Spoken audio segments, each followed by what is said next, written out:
Hello students, welcome all of you. तो पिछले class में हम लोगों ने बताया था कि हिंदी साहित्य के काल विभाजन के अंतर्गत कितने भागों में बांटा गया है। तो हमने बताया था कि आदिकाल, भक्तिकाल, रीतिकाल और आधुनिक काल। आज जो मैं आपको लेक्चर लेने जा रहा हूँ यह आदिकाल से रिलेटेड अभी तक एग्ज़ाम्स में जितने क्वेश्चंस पूछे जाते हैं उन सब को हम लोग यहाँ पे डिस्कस करेंगे। एक एक करके चलते हैं। तो वर्षा ऋतु में गाया जाता है आल्हा और इसे जगनीक ने लिखा था।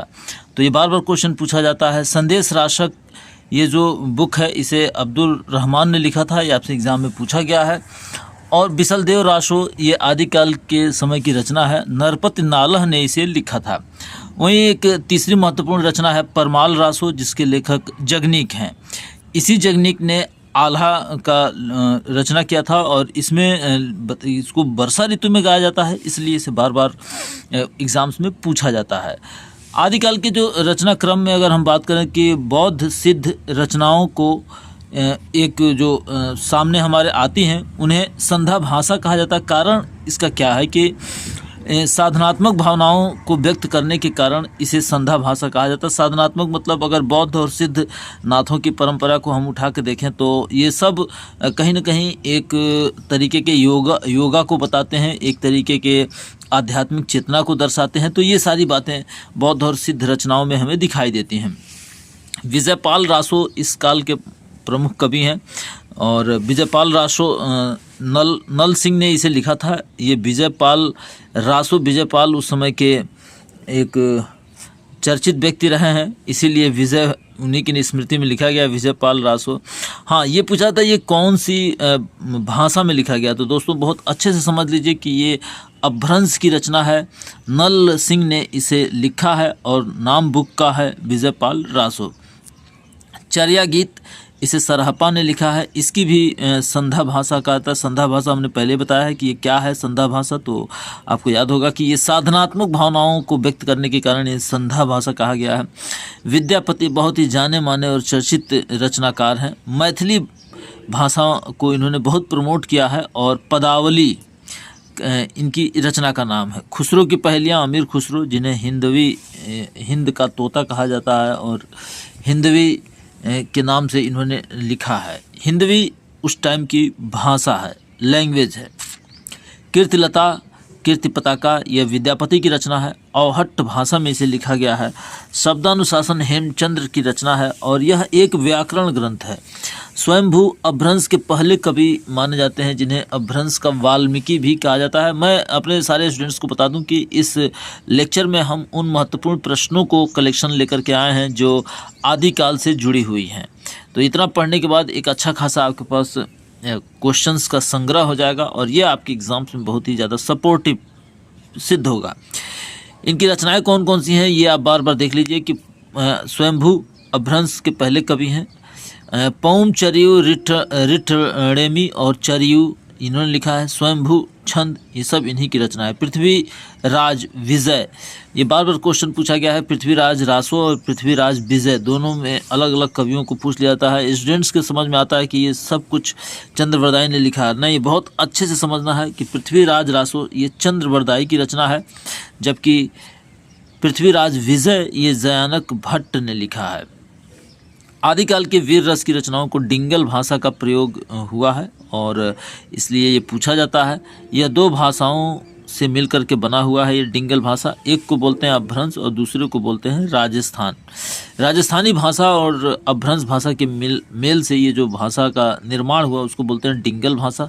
और वीर रचनाओं में वीर रस की जितनी भी रचनाएं हैं उसमें इनके गुणों का पदार्पण देखने को मिलता है। पिंगल भाषा कोमलकांत पदावली के लिए अपभ्रंश भाषा में लिखा गया है और यहाँ भी ब्रज का संयोग दोनों भाषाओं के रूप में दिखाई देता है। कोमलकांत पदावली पिंगल भाषा में लिखा गया। देसिल बैना सब जन मिठा ते तैसन जापो अवहट्टा ये विद्यापति के बहुत ही पॉपुलर स्टेटमेंट है। तो यहाँ से एग्जाम्स में पीसीएस तक में पूछा गया दोस्तों, तो इसलिए बहुत अच्छे से समझिए। देसिल बैना सब जन मिठा ते तैसन जापो अवहट्टा विद्यापति ने लिखा है इसे। मांग खैबो मसीत को सोइबो ये तुलसीदास का कोटेशन है। ये कहीं ना कहीं चूँकि वो राम भक्त थे, रामचरितमानस तुलसीदास की बहुत ही जानी मानी और कालजयी रचना है। ऐतिहासिक रचना है।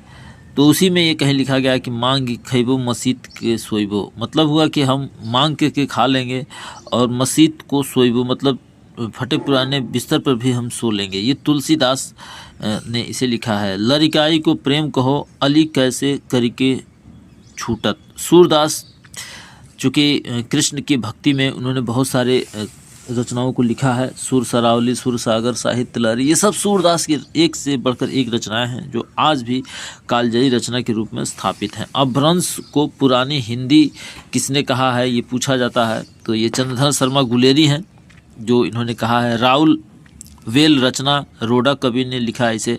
पौमचर्यु स्वयंभू अभी हमने ऊपर भी बताया। उक्त व्यक्ति प्रकरण ये दामोदर शर्मा की रचना है। रसायन गारसा दत्त तासी ने लिखा है। ये हिंदी साहित्य का जो काल विभाजन है उसमें गारसा दत्त तासी का बड़ा योगदान माना जाता है। रास नंद, ये नंद दुलारे वाजपेयी, सिर्फ रास के नाम से ये रचना है, नंद दुलारे वाजपेयी ने इसे लिखा है। वहीं एक अगली रचना है रासक, ये नरोत्तम स्वामी की रचना है। पुष्पदंत अपभ्रंश के महाकवि हैं, इसीलिए इन्हें हिंदी साहित्य का भवभूति कहा जाता है।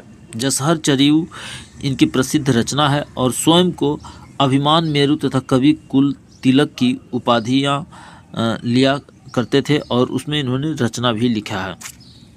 दोहा कोश सरहपा की ने इसे लिखा है और एक और बुक है सरहपा की चर्या गीत कोश। तो ये एक एक करके जितने भी एग्जाम्स में क्वेश्चंस पूछे जाते हैं उन सब का कलेक्शन मैंने आपको यहाँ दिखाया है।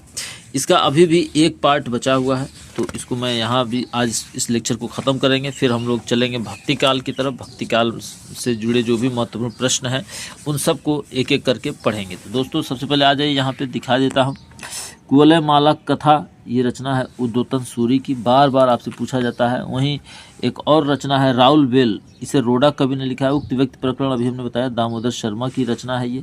और वर्ण रत्नाकर ज्योतिरेश्वर ठाकुर ने लिखा। महापुराण पुष्पदंत की रचना है। वहीं चर्या पद की अगर बात करें तो सबरपा संदेश रासक अब्दुल रहमान ने लिखा है। महापुराण पुष्पदंत ने लिखा है। पौमचर्यु स्वयंभू ने लिखा है। वहीं परमात्मा प्रकाश ये योगेंद्र और या योगेंदु बोलते हैं इनको, इन्होंने इसकी रचना किया है। अपभ्रंश का मुख्य छंद कौन सा है तो ये आपको याद रखना है, दोहा है। वो मुख्य छंद दोहा है। हिंदी साहित्य का जो इतिहास है वो स्केच ऑफ हिंदी लिटरेचर के लेखक ये पादरी एडिसन ग्रिब्स का नाम आता है इसमें।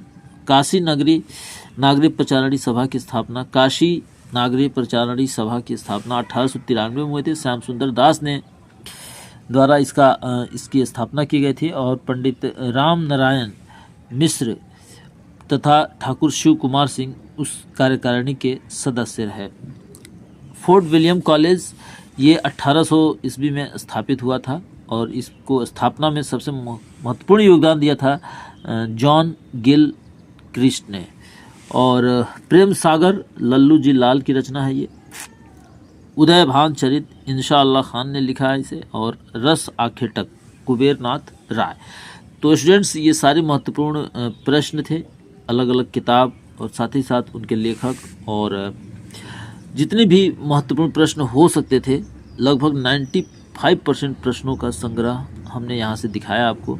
आपके एग्ज़ाम्स में अगर आप पिछले प्रीवियस ईयर के क्वेश्चंस को देखेंगे तो ये सारे प्रश्न कहीं ना कहीं आपको मिल जाएंगे। बहुत ही अच्छा कलेक्शन, बहुत मेहनत के साथ इसे बनाया गया है। तो ये रहा आदिकाल से सारी जुड़ी हुई जितने भी प्रश्न हो सकते थे वो हमने आपको बताया है। आप एक एक करके इसे स्टडी करेंगे, याद कर लेंगे और लाइक कमेंट्स के ज़रिए आप ज़रूर बताएं, क्योंकि हम और हमारी टीम बहुत मेहनत कर करके एक एक चीज़ आपके लिए लेकर के आए। जीएस हिंदी हब आपके लिए बेहतर सोचता है, बेहतर करता है। हाँ, आपका सहयोग ज़रूरी है। बने रहें हमारे साथ। धन्यवाद।